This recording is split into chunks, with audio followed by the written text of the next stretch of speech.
This is the L2C Media Network, and this is Final, brought to you by the L2C Media Network. Now with the details from the sports headlines, and while we loaded today, here's our host, Steve, the Baxman Bax. Hey, how's it going, everybody? Steve Baxley here, and don't know if you can see her, but she fell off. Uno joined us for just a wee little bit. It's great to have you with us. Happy Saturday. Soon in 30 minutes to be a happy Sunday morning, except, of course, on the West Coast where it'll still be night. But, wow. We are literally a loaded show. So we may go beyond our 40-minute time limit. We just may hit the hour show. But we got a lot to do. So let's do it. It's time for sports. And wow, a shocker out of Detroit. The deed is done. Matthew Stafford's days in the Motor City are over. The Stafford era, wow, ended with, I'm going to say it, not a bang, but a whimper. The Detroit Lions are starting over, literally. It's no longer a rebuild. It's, well, the implosion has ended, and what has come from it, wow. Incredible. The Detroit Lions are now literally starting over with not only a new coaching staff, a new general manager, and the whole Megillah. They're also looking now for a new quarterback. Jason La Canfora, the NFL insider for CBS Sports, confirmed the Lions and Matthew Stafford have mutually agreed to end their tenure together this offseason, and the team will begin exploring trade options in the coming weeks for the former number one overall pick, as first reported by the NFL Network's Tom Pelissero. And according to Pelissero, Stafford expressed a desire for a fresh start in recent weeks, and Lions agreed to put him on the trade block. The two sides have had open and healthy discussions since the regular season ended. And with a new head coach in Dan Campbell and a new offensive coordinator, this certainly appears to be the right time to make a change. Now, Stafford, who was taken with the top pick in the 2009 draft, spent his entire career in Detroit. And he finishes his time in Detroit with 45,109 yards, 282 passing touchdowns. Both are franchise records. He turns 33 this offseason, but he is still playing at a high level and has done so through multiple injuries. In 16 games this past season, he's passed for 4,084 yards, 26 touchdowns, 10 interceptions as the Lions went 5-11. A move that happened relatively soon, as Pelissero notes that on the fifth day of the 2021 league year in March, Stafford is due a $10 million roster bonus. Now, the veteran signal caller has 2 years and $43 million left on his contract. Adam Schefter of ESPN reported Campbell and new general manager Brad Holmes were told that Stafford was not expected to be with the team before they were hired, so no one within the organization was blindsided by this development. According to Schefter, the Lions are expected to receive at least a first-round pick in return for Stafford. There are plenty of teams who could be interested in acquiring the services of a big-arm veteran such as Washington, or, now that Phil Rivers has called it a career, the Indianapolis Colts. Now, the 5 teams most likely to complete a deal with the Lions are, believe it or not, I'll give it to you. as soon as it pops up on the screen. Thank you. Okay, so who are the 5 teams that could be interested in completing the deal with the Lions? Well, of course, number 1 has to be Washington. As R.J. White from CBS Sports noted, new Washington general manager Martin Mayhew was the general manager in Detroit when Stafford was drafted with the top pick back in 2009. It proved to be a great decision, and the University of Georgia prospect set multiple franchise and NFL records during his tenure with the Lions. Now, Washington does have Alex Smith, who pulled off a remarkable NFL comeback this past season, but he has struggled to stay healthy due to other nagging injuries. Now, Washington had to start journeyman Taylor Heinicke in its postseason matchup against the Buccaneers. Washington has a star wide receiver in Terry McLaurin, a talented 2020 rookie running back in Antonio Gibson, and an elite defense, which is highlighted by a defensive line made up of all first-round picks. And even with a healthy Smith, Washington could stand to upgrade at the quarterback position, and it's a move that could potentially make them a legitimate contender. Washington definitely should call and see if the Lions would accept the number 19 overall pick in the 2021 NFL Draft. Now, as we spoke about a few moments ago, the Indianapolis Colts would be a good place to hang Matthew Stafford's helmet on. Philip Rivers announced his retirement, so we all know that the Colts are looking for a quarterback. Like Washington, this is a team that appears to be just a quarterback away. They're much closer to being a legitimate contender. Now, Rivers led the Colts to an 11-5 record this past season. It was their best campaign since 2014. This is a franchise that, well, has had bad luck with quarterback position since they parted ways with Peyton Manning. Andrew Luck decided to hang up the cleats way early. Jacoby Brissett didn't even make the most of his opportunity as a starter, and then Rivers gave Indy just one season. Stafford is under contract for 2 more years and appears to have a lot left. He also still has that elite arm talent and knows how to spread the ball around to multiple talented wideouts so he could fit right in with the likes of T.Y. Hilton and Michael Pittman Jr. How about the San Francisco 49ers? They have Jimmy Garoppolo under contract for at least another 2 seasons. That doesn't mean San Francisco won't move on from him this offseason. Last month, 49ers head coach Kyle Shanahan was asked about Garoppolo, and he didn't sound extremely confident about his franchise quarterback.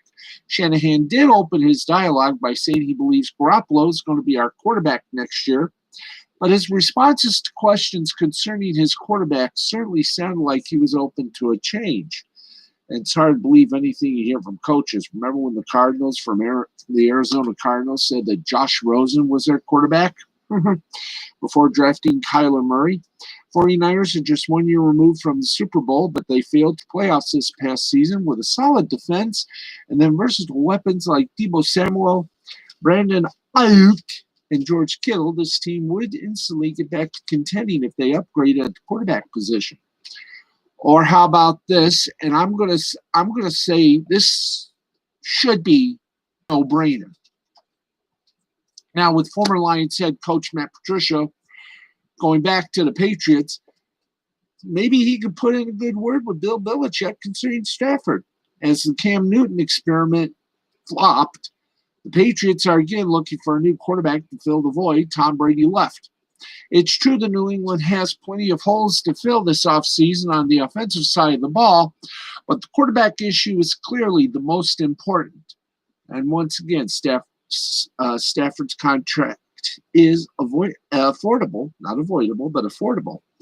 Patriots have number 15 overall pick, and Belichick obviously has some success when it comes to working with a veteran signal caller and developing a system around him that works. Denver Broncos, I'm not too sure about that. But I do think, personally, Mr. Stafford should think about going to the New England Patriots. That would be the best case scenario right there. Now, the Lions own the number 7 overall pick in the 2021 draft. It's possible that Detroit can now be targeting a quarterback with its top pick. Then again, There are plenty of good quarterbacks that are available on the market this offseason, a group that Stafford now joins. Wow. What more can you say? We start off big and we keep going and going and going and going. There we go. Let's keep going because we got a lot to do here on a great Saturday night. So here we go. And yes, we got more. So right now, let's get you some NFL news.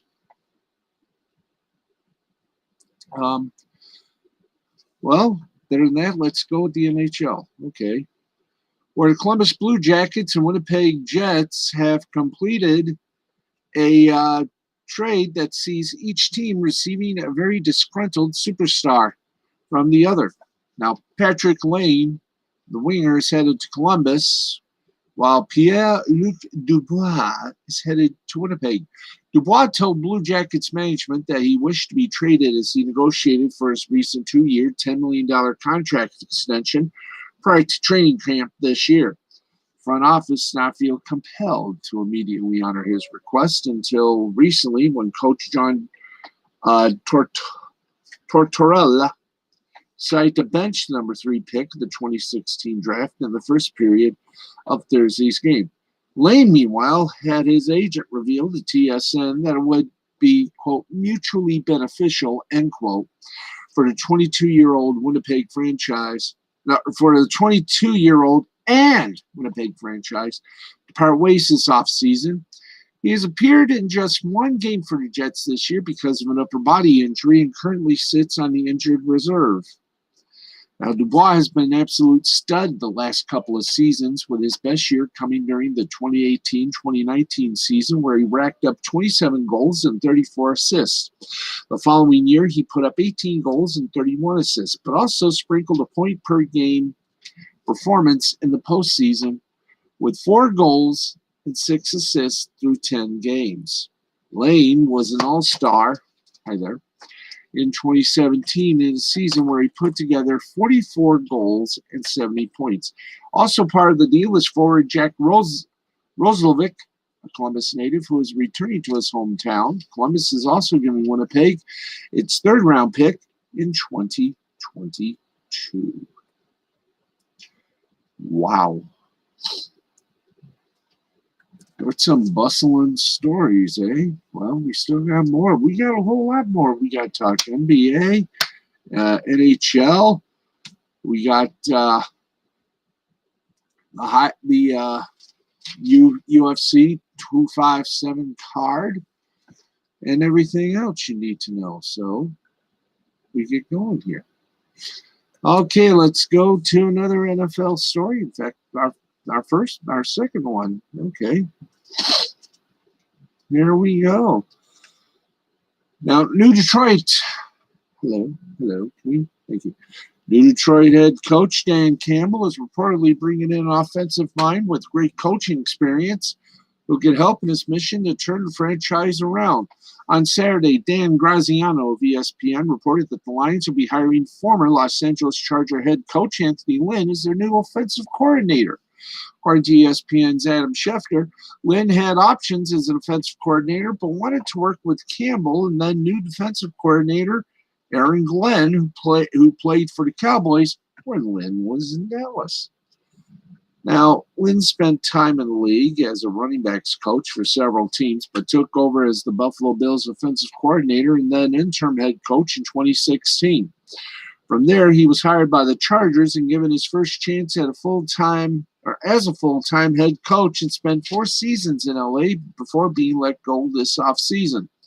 Lynn went 33-31 with the Chargers, and while he went 12-4 in 2018 and got LA to the divisional round, injuries seemed to always hamper his teams. Lynn will be working with a new quarterback in 2021.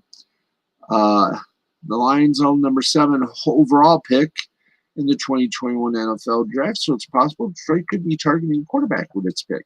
Now, Lynn was rumored to be among the Seattle Seahawks' top choice for offensive coordinator, but it appears he chose to start over as a coordinator with the Lions. The 52-year-old is joining a charismatic staff that is set on changing the culture in Detroit.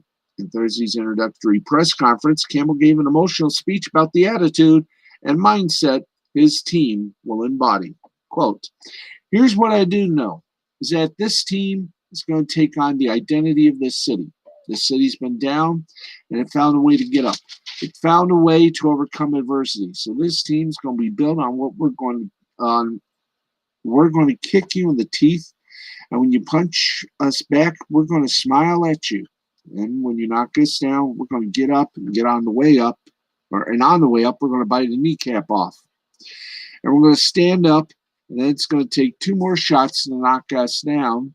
And on the way up, we're going to take your other kneecap, and we're going to get up, and then it's going to take 3 shots to get us down.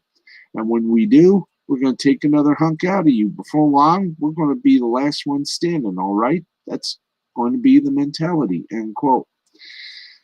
Campbell surely hired Lynn to snatch some kneecaps on the offensive side of the ball. So there you go. Congratulations, Lions. You're rebuilding. It's looking pretty good right now, but still you got more pieces to attend to before the draft. And don't you think we're finished? No, because we are semi-commercial free. That means we got nothing. We got nothing more.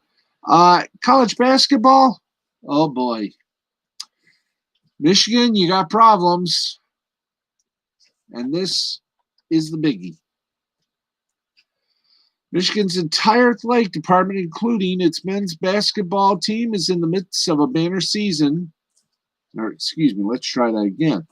Michigan's entire athletic department, including its men's basketball team, in the midst of a banner season, is going to go on a 2-week pause after officials discovered cases of a COVID-19 variant in the department, the school announced Saturday.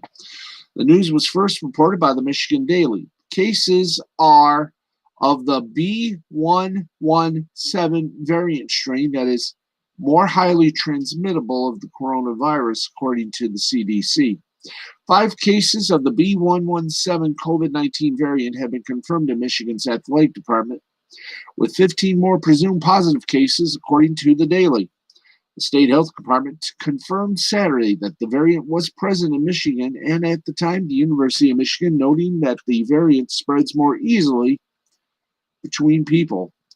The news comes as the Wolverines men's basketball program is ranked number 7 nationally and is sitting on top of the Big Ten standings with a 13-1, 7-1 Big Ten record following Friday's 70-53 win at Purdue. Now, due to the pause, the following games have been postponed. Penn State on January 27th, Indiana on January 30th, Northwestern on February 3rd, and the Michigan State game on February 6th. The Michigan's women's basketball team is 10-1, 5-1 in the Big Ten, and ranked number 11.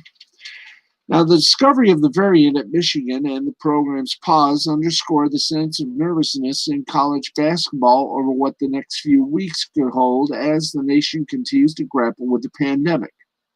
Now, to this point, the college basketball season has been conducted largely without everyday students on campus, as many universities do not require students to return to campus following Thanksgiving break. But with some campuses again populated with students, there is concern that it will be increasingly difficult to insulate athletes from COVID-19 as the postseason approaches. Wow. Speaking of college basketball, positive headlines. Let's go to the hoop and get you ready for everything. That's right. We're going to get you ready like you've never been ready before. We'll have both the men and women's tour of duty in just a few moments. Not to forget, we also will have the results on the UFC 257 coming up as well, and all that likely right here. Let's give it to you right now. We're going to the NCAA men's basketball. And it's going to be exciting, kids. It's going to be exciting. Glad to have you with us for all the action this evening. Okay.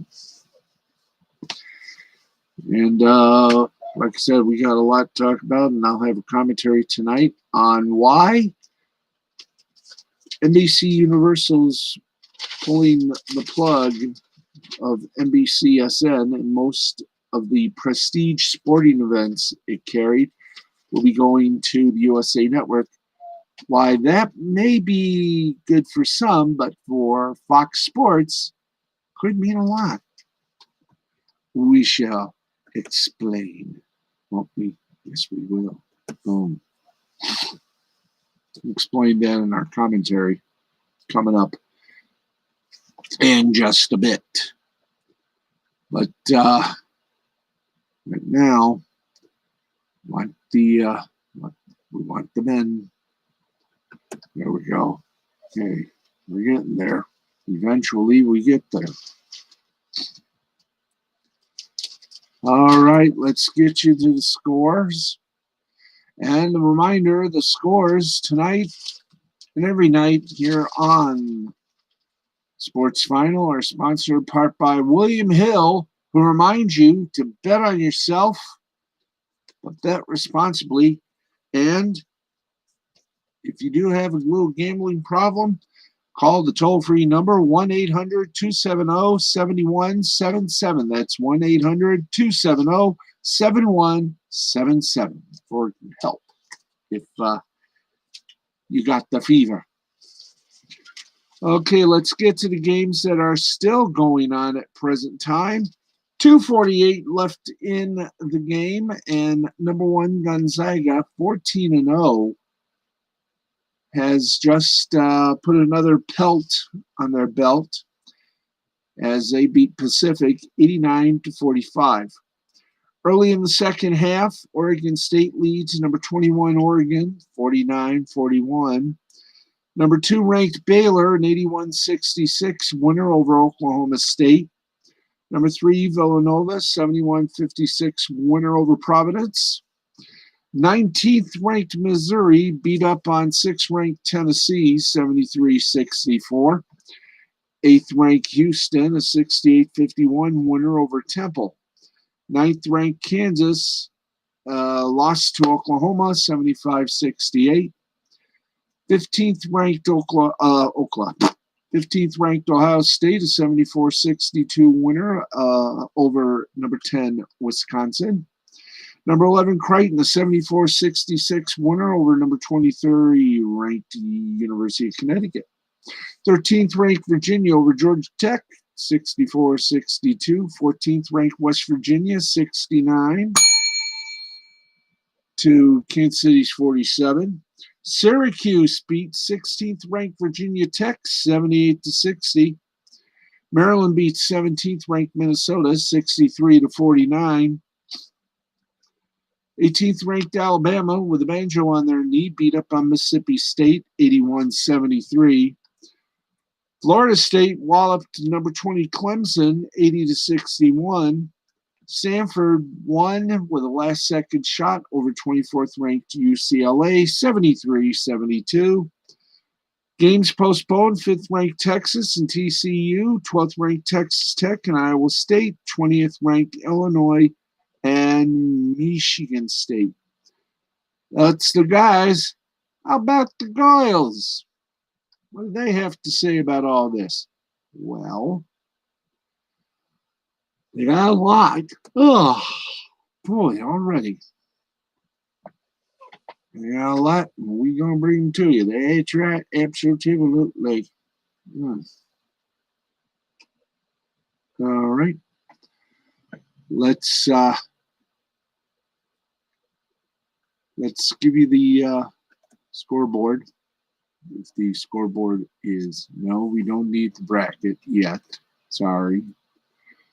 Don't need the brackets. It's not that time yet, so if we can, do it right. Do it right, boys. Let's give you scores from the NCAA College Women playing some hoops as soon as we get everything up. Ugh, Scusa. Finally.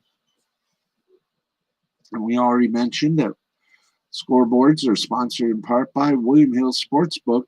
Bet on yourself. If you have a gambling problem, call 1-800-270-7177. 1-800-270-7177. And here are the scores from today for the women.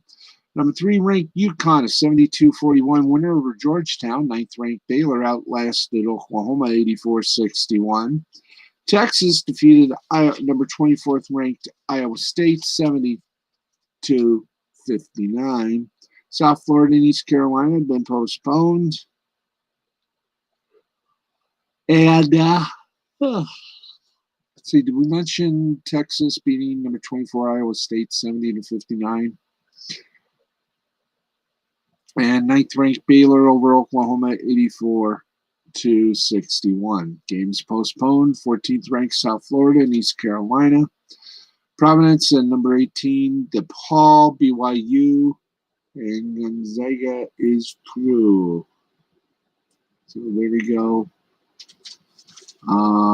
Let's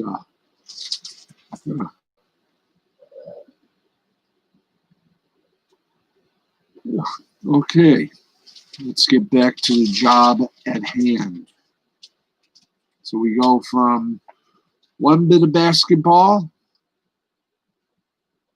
to another bit of basketball. This time, it's what the pros play that count. So we're getting ready to seal the deal and bring you up to date on the National Basketball Association. There we go. Hey, we got it all. Ready? Let's get to it, crew it, and let's go through it. 40 seconds remaining. Number 1 ranked Guns. Oh, I've already done college basketball. My apologies. But, I've already done college basketball. Let's go to the hoops of the profession. That's right. Time. As I straighten up the microphone. Time for the time for our visit to the NBA. Everything is final. Philadelphia 76ers defeated the Detroit Pistons 114-110. Brooklyn Nets over the Miami Heat 128-124. Timberwolves outlasted the New Orleans Pelicans 120-110. Lakers beat the Bulls 101-90. Utah Jazz over the Golden State Warriors 127-108. In 2 overtimes, it was too good to be true.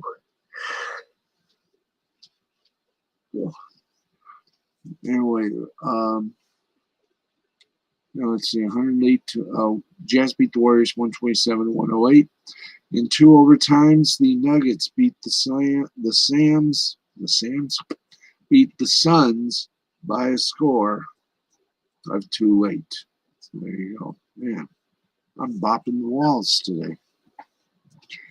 Nuggets over the Suns 120-112 in overtime. And that's not enough. How about this? The Rockets' red glare beat up on the Mavericks 133-108. Everything kind of good in the hood. Don't you think? Oh, yeah, I guess. Anyway. All righty.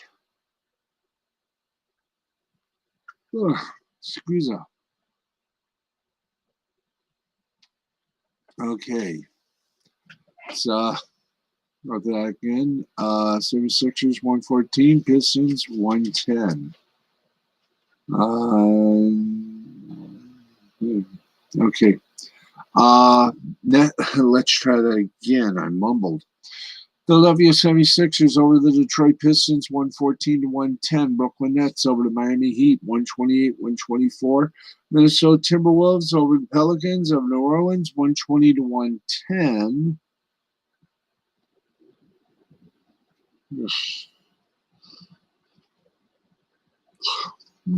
Excuse me.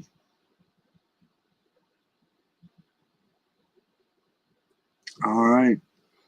Lakers as we've already done those. Okay. Pardon. Final in 2 overtimes. Suns beat the Nuggets 112 to 1. Excuse me. Nuggets beat the Suns 120 to 112. And the Rockets, red glare until somewhere over the rainbow. Rockets beat the Mavericks 133 to 108. All right, it's 4 minutes past the hour, and we still got the power to make things right again.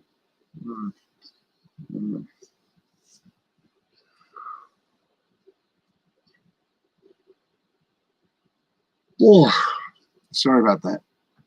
Sorry about a lot of things. And if it's Saturday night, now Sunday morning, you know what that means. It's time to go to. It's time for Hockey Night in Detroit and Hockey Night in Canada and Hockey Night everywhere else. That's right. It's Hockey Night in quarantine. And here we go. The 16-17 left to play in regulation time. Winnipeg Jets in the, early in the third. The Orlando Sentinels tied to a chair. And here we go. I think, did we give the NHL scores? I don't think so. Starting in third period, 15:27 remaining. Jets and Senators are still tied at 3. Blue Jackets beat up on the Tampa Bay Lightning 5-2. Bruins over the Flyers 6-1. Les Canadiens are getting stronger every day. They just whipped some Vancouver Canucks 5-2. And the Blues keep us awake, along with King of Blues. Anyway. Oh, far be it for me to do this, but we must. Lightning and Blue Jackets. Mares Lincolns, Columbus, 30 saves. Wierzynski, Columbus, 1 goal. And Robinson, 1 goal, 1 assist for Columbus. Let's give a warm thank you to the 3 stars of the Flyers and Bruins. Marchand for Boston, 2 goals, 1 assist. Bergeron for Boston, 2 goals, 1 assist. Wow. Okay, we got more? Yes, we do. As I started to say, Canadians beat the Canucks 5-2. Price, Dronin, and Peterson. Price and Dronin from the one little booklet there. Canadians lead the Canucks 5-2. Price, Dronin, and for Vancouver, Patterson. Rickety old shack. Canadians over the Canucks 5-2. Blues over the Kings 4-2. In the Canadians-Canucks game, Price for 23 saves. Stroman, 1 quarter. And Peterson, also 1 goal. Blues beat the Kings 4-2. Perron gets 1 goal and assist for St. Louis. Thomas gets 2 assists, also for St. Louis. And Krug, also 1 goal. And nobody assisted. Panthers and Hurricanes were the only game that was postponed due to COVID. Okay, we have come to that moment in virtual time where we, as a founding Stuttgart here,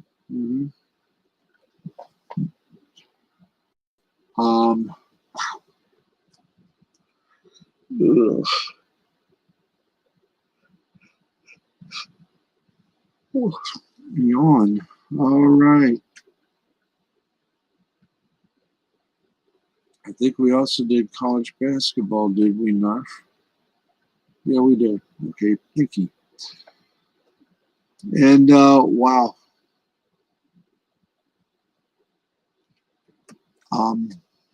Duke has fallen. They can't get up. They lost their third straight as the NCAA tournament hoops and hopes take a new meaning, as it were. Anyway, why am I here? Oh, yeah. See, we can't do this. All right. Louisville extended Duke's losing streak to 3 games while ending a 2-game losing streak of its own on Saturday with a tightly contested 70-65 win over the visiting Blue Devils. Carlik Jones led the way for the Cardinals with 24 points, including an 8 on my, let's see. Carlik Jones led the way for the Cardinals with 24 points, including 8 in the final 2 minutes to rebuff a 24-point effort from Duke forward Matthew Hurt. Joey Baker, Wendell Moore Jr., and DJ Stewart each got 3-point looks in the final 35 ticks for Duke.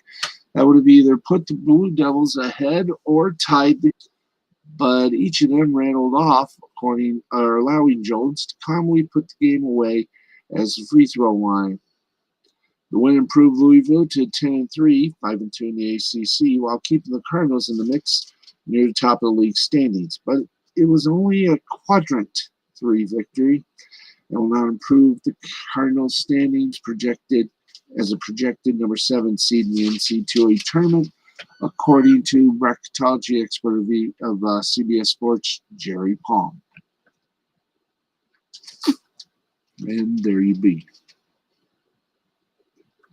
Oh, boy. There we go.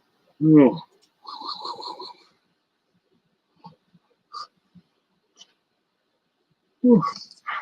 Also in the headlines, Steph Curry did something more brighter than holy moly.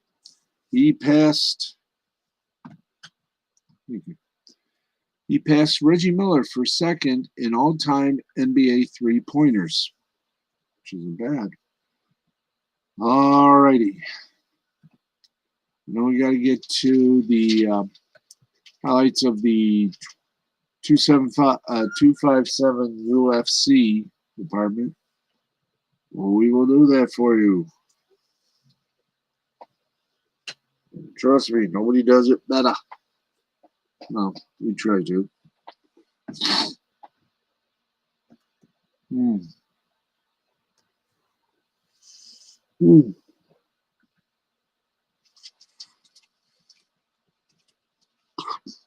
Excuse me. There we go.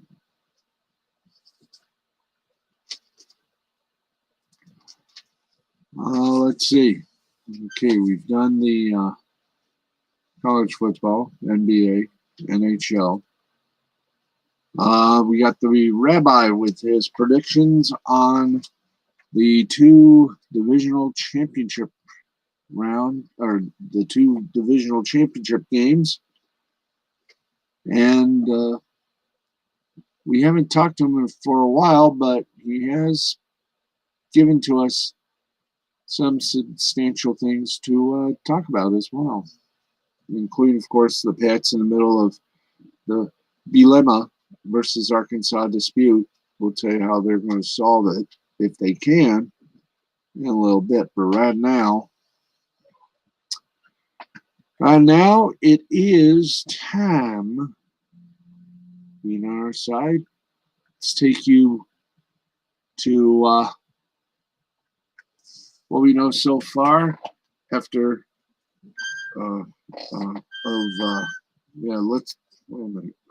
let's go for update on UFC 257.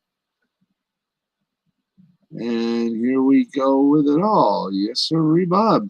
Let's go to it. Amir Albazi defeated Zaglas Zumagulov via unanimous decision, 29-28, 29-28, 29-28.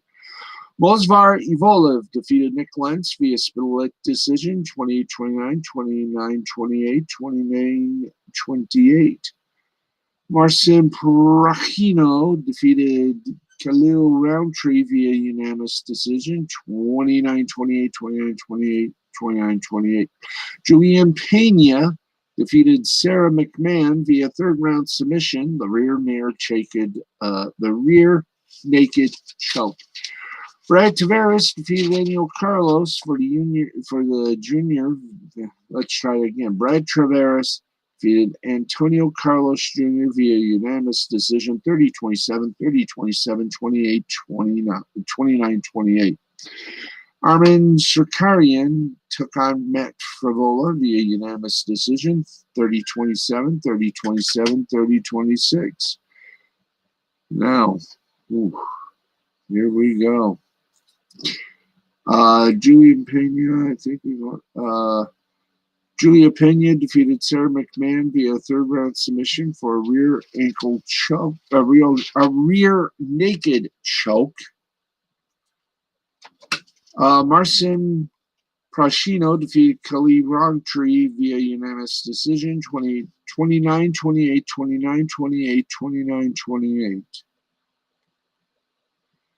Okay, and we've already done Mozavar and given our updates and everything. Oh yeah, we gotta go up. Sorry. Marina Rodriguez defeated Amanda Ribas via second round knockout punches. Mahmoud Muradov defeated Andrew Sanchez via third round TKO punches. Joanne Calderwood defeated Jessica I via unanimous decision, 30-27, 30-27, 29-28. And Michael Chandler defeated Dan Hooks. That's fine.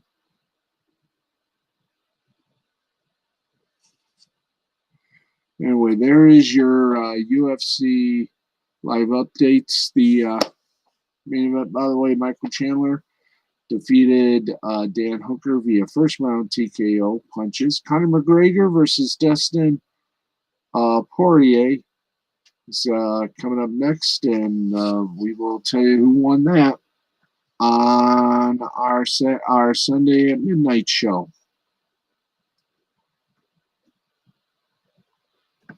Okay. We have literally just this season for the NBA turns much experimental. Mansfield Town over South End United 1-0, and Tranmere Rovers over Bolton Wanderers 2-1. In women's international friendlies, USA defeated Colombia. 5 big old dreams I've had. Colombia lost them all. 6-0 USA over Colombia. National League, Altrincham over Barnet 2-1. FC Halifax Town over Bromley 12. Chesterfield over Wrexham 2-1. Dagenham and Redbridge 3 in a broke term. So, and by the way, National League North, there were no games to play. And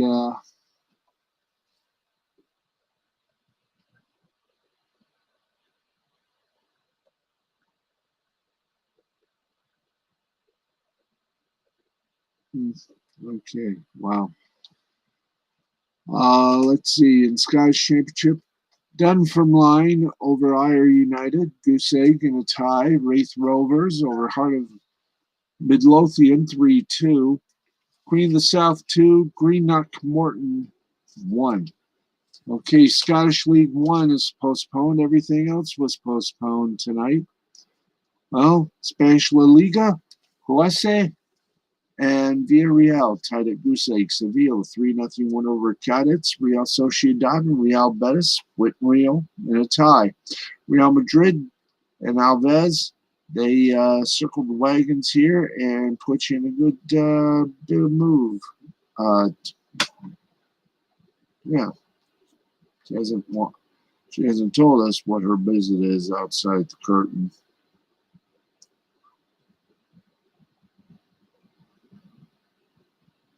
Okay, I think we're ready here. German Bundesliga, if you want to know, because we are approaching the end zone here.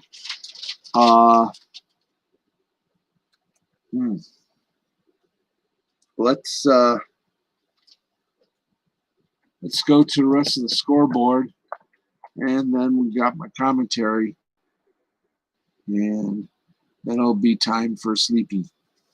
And boy, am I going to sleep. Because tomorrow we've got to get this all cleaned up. Monday I got to go get a tarp for the roof. That is going to be one moment in time, folks. One moment in time. Okay, we're getting there, folks. Old sleepyhead is getting real sleepy. But here we go. We gave some scores. Let's give Germany, Italy, Spain. Let's go to it. Eintracht Frankfurt over Arminia Bielefeld 5-1. Augsburg a 2-1 winner over Union Berlin. Wolfsburg over Bayer Leverkusen 1-0. Freiburg 2-1 over Stuttgart. Mainz a 3-2 winner over Rhein-Neckar Lipping. And Hertha Berlin lost to Werder Bremen 4-1. Italy Series A, Roma over Spezia 4-3. Atalanta over Milan 3-0. Inter Udinese tied at 0. Fiorentina and Crotone 2-1 Fiorentina. In Spanish La Liga, Huesca and Villarreal tied at goose egg. Seville 3-0 winner over Cadiz. Real Sociedad and Betis tied at 2. And Real Madrid laid it in for Alves 4-1. Let's get to the basketball from around the world. Let's go to Italy, where Reggiana defeated Taranto 83-74, and Brescia over Virtus Bologna 90-89. In the ACB and Espanyol, that little place in Spain, Fuenlabrada defeated Gran Canaria 102-81. San Pablo Burgos defeated Murcia 81-75. Baskets Zaragoza over Bilbao 96-73. Real Betis over Unicaja 78-75. In hockey, in Swiss hockey, not Swiss, Swedish hockey, 1-0 over Frölunda 3-0. Bargestad over Leksands 3-2. In overtime, it was Rogel 2, Luleå 1. Skellefteå over Djurgårdens 2-0. HV 71, a 1-0 winner over Linköpings. And Växjö gives it to Burns 5-2. And in Finland, Jokerit defeated Hämeenlinna 4-3. TPS Turku defeated Kalpa 3-1. JYP defeated Salpa 4-2. And Vasan Sports beat Elives 2-0. That's right. And we have, I think, some time left. Yes, we do. Let's take you around some awful announcing. That's right.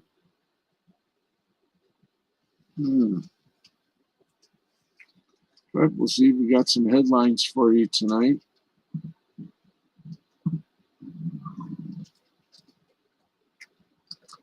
And Duke Chronicle reporter Jake Piazza asked a seemingly fair question, but Mike Krzyzewski sure didn't think so and went after a student reporter after another Duke loss. Wow.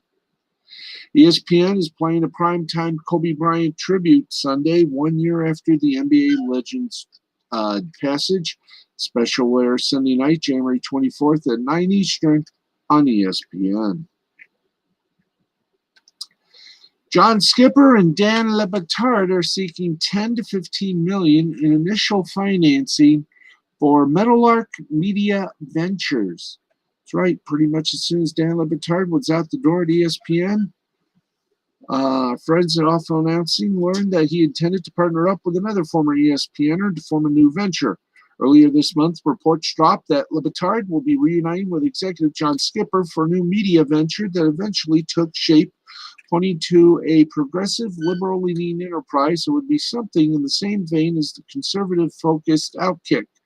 Front Office Sports' Michael McCarthy reported that Skipper was looking to bring on talent such as Jameel Hill, Bomani Jones, and Kate Fagan, with Hill confirming that she had discussions with him already. Now, the reality of this new venture is taking a bit more shape now that we know what it's called, Meadowlark Media. Skipper discussed the particulars on the most recent episode of South Beach Sessions, the podcast feed Le Batard is using for the time being. And one thing Skipper made clear is that Meadowlark is not going to be a platform that audiences will have to sign up at or download content from. Instead, the plan is to sell the content they create to other networks and third parties, making them more of a content supplier than an organization attempting to get a foothold in the highly competitive podcasting, TV, or media markets. Instead, Meadowlark's content could be seeded across various media networks in need of fresh programming who are open to whatever leanings that come for it or with it. As for how they intend to pay for this venture, McCarthy and Front Office Sports are reporting that they are seeking 10 to 15 mil in initial financing. He noted that rather than find all their investment from one person or bank, they're looking for multiple investors, which is more likely to allow them to have the creative freedom to do what they want rather than answering to a specific money person. Their ideal situation would be much different to, say, the one Bill Simmons and The Ringer made with HBO a few years ago. Anyway, the relationship between DAZN and Meadowlark is one that's going to be under some scrutiny, as Skipper still remains executive chairman of DAZN while also launching the new venture. Meadowlark is expected to remain its own entity, separate from DAZN. However, DAZN's parent company, Access Industries, is said to be supporting Meadowlark in the short term, while Le Batard and Skipper identify investors. McCarthy writes that it's very possible DAZN could end up being one of those investors. There's also some expected revenue to be generated from a pending deal for Le Batard's radio show and podcast, which are now separate from ESPN. Companies such as Spotify, iHeartRadio, and SiriusXM are all expected to be a mix, amongst others. And folks, I think that about wraps it up. I think we've done it all. And I'm about ready. Yeah, we have. Oh, we forgot one person. Before we do anything, it is time. Barry, you might want to do this. Okay, I got the board. And if we can do it properly. It's time for Rapping with the Rabbi.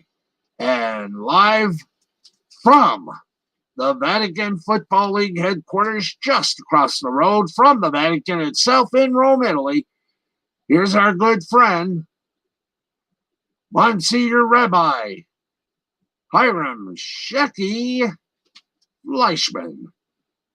Rabbi Fleischman, good evening. Hey, how you doing? It's good to be here. It's good to be anywhere. It's great to be welcomed back. I didn't do so good this season. I only made it up to 69%.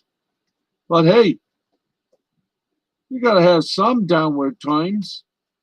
But right now, let's get to our Championship Sunday picks.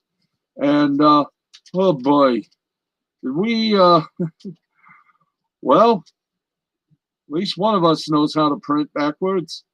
Championship Sunday, let's start first with the Bucks versus the Packers.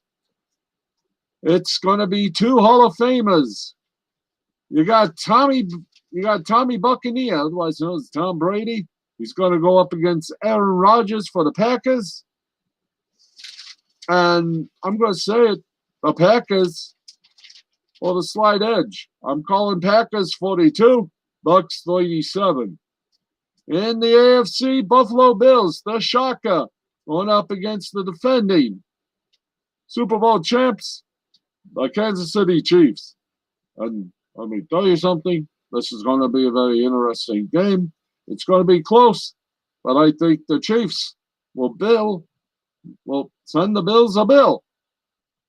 34-27, Chiefs over the Bills. I'm taking, yes, friends, the Packers taking on the Chiefs. That'll be the Super Bowl, and it's going to be a good one. Held, I'll see you next week. And Baxman, wake up! I'm on Senior Rabbi Hiram Shecky Fleischman saying, hey, can you spell book? Enjoy the games. Good night, good health, and good luck to all. All right, thank you very much. Our good friend, Rabbi Hiram Shecky Fleischman from the Vatican Football League, where he is still the commissioner, and he once in a while steps out to referee. But he didn't do bad this season. It wasn't in the 90s. Got close to about 70%. So that wasn't bad.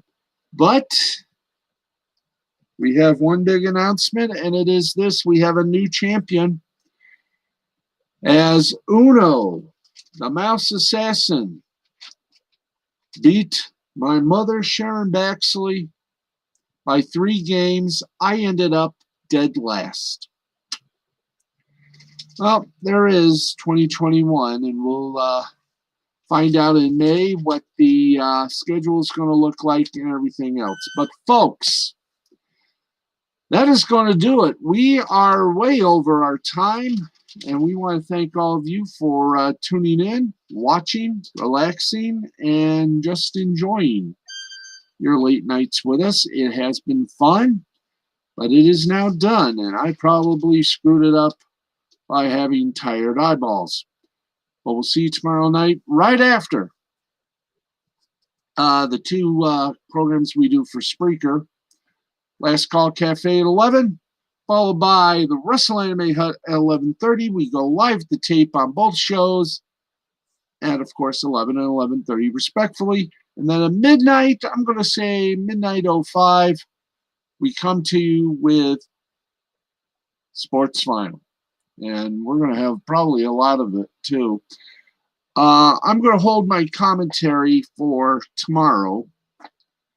It's not refined yet, but we are out of time, and we've gone literally beyond our format. So I'll postpone my commentary until tomorrow. Thanks, everybody, for watching. And from all of us here at the Sports Final, Steve the Baxman Baxley, or as I like to call myself, Sleepy Steve. You'll know why if you've been watching.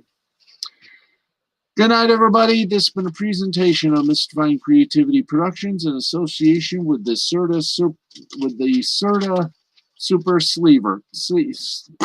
Super Sleeper from Serta. You want to try that again? Yes.